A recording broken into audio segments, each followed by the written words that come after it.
High সবাইকে। আমার আজকে খুব আম খেতে ইচ্ছা করেছে, আর আমাদের বাড়িতে আজকে পাকা আম নেই। তো চলো, আমাদের গাছ এই যে এটা আমাদের আম গাছ, আর আমাদের গাছে অনেকগুলোই আম হয়েছে। চলো তোমাদের সঙ্গেও শেয়ার করি। আর এখান থেকে আমি একটা আম পেড়ে খাবো।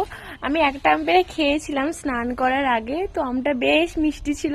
তো আমার আবার ইচ্ছা করেছে একটা আম খাওয়ার। তো চলো, আমাদের গাছে এই যে আম হয়েছে, এই দেখো কি সুন্দর না আমটা।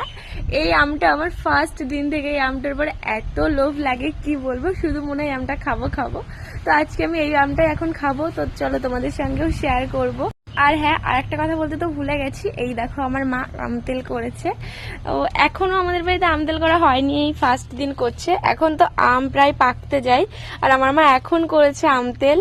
তো চলো, আমতেলের রেসিপিটাও আমি তোমাদের সঙ্গে পরে একটা ভিডিওতে শেয়ার করে দেবো। আমগুলো এখন শুকাতে দিয়েছে, তো কালকে হয়তো এগুলো তেলে দেবে। তো চলো আমটা পারা যায়। আমি তো আমটা এখান থেকে ছেড়ার চেষ্টা করছি, কিন্তু ভাঙছে না। দাঁড়াও দেখি, হবে না বোধহয়। এখান থেকে ছেড়ে ফেলি। এই যে কষ বেরোচ্ছে, তো ভালো করে ধুয়ে নিই, নাহলে আমের কষ মুখে লাগলে আবার মুখের ওখানটায় ঘা হয়ে যাবে। তো চলো এবার আমটা কাটি।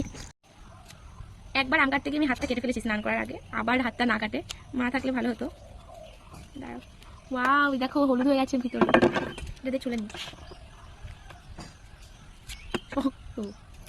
তো চলো আমটা পুরোটা ছাড়িয়ে নিই, খোসা তারপরে দেখা হচ্ছে। গাইস, আমের খোসাটা ছাড়িয়ে নিয়েছি, দেখো আমটা পুরো হলুদ হয়ে গেছে। তো চলো খেয়ে দেখি মিষ্টি কিনা।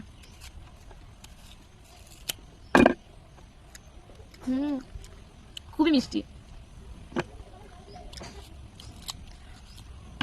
গাইস, আমি ভাবছি আমার মাঝে এসে দেখে গাছে আর একটাও আম নেই।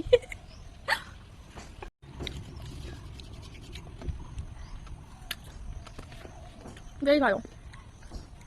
আমি তো ছুরিতে কাটলাম না, তো আমার হাত থেকে কেটে দিতে পারি, একবার কেটে ফেলেছি অলরেডি হাত।